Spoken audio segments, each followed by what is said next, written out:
It's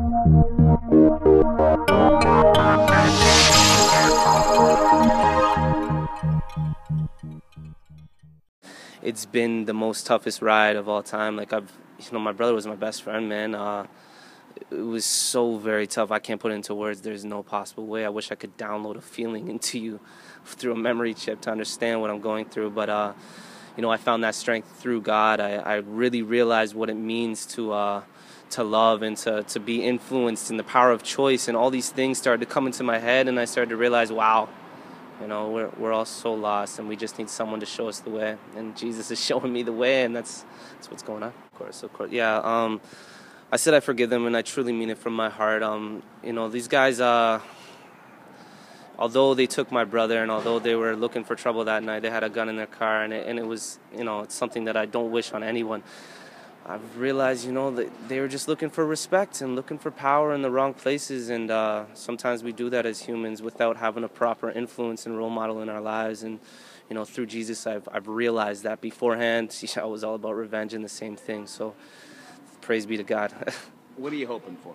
This whole process here, what do you want, Tice? What do you want in the end? What do you want for your family? Okay, well, I just want us to come together. I want unity, I want love, I want peace. I just want a supernatural bond between us all. And I want these guys to really understand what it is to find love in the right places. Like, I want this seed that I've tried to plant out there to really be, or that I threw out there to be planted, and, fruit to come. And I just want to see people touched, and direction and guidance in people's lives.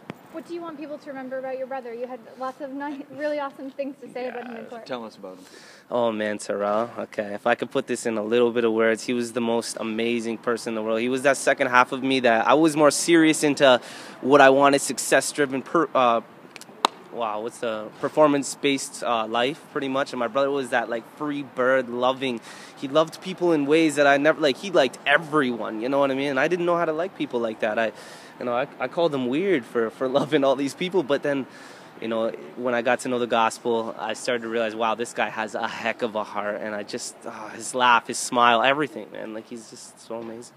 I don't know. You miss him every day? Every single day. I think he's the one that's motivating me to find more about this world and why I do the things I do and why we are the way we are, Tyson, I don't know if you were in court when they read this, but there was a letter read out from Darian where he said he really wanted to apologize to your family, and that, I think he said there's no bandage big enough to heal the damage caused. I mean, is that something that you were hoping to hear from both of them?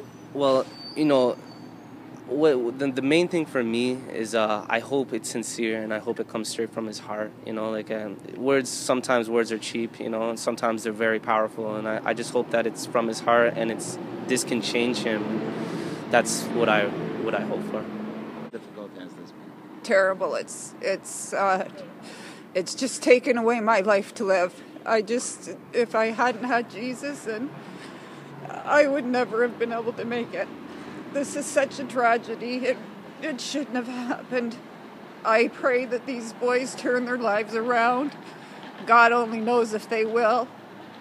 I hope that the justice system prevails for London and for Canada, Ontario, Canada, for the gun situation. Murdering, having loaded guns in your car is just senseless. That's murder to me. And for you, your son, Tyson, talked about him. What do you miss about him, and what kind of kid was he, even as a little kid? He was my baby. He was so loving. He was so funny.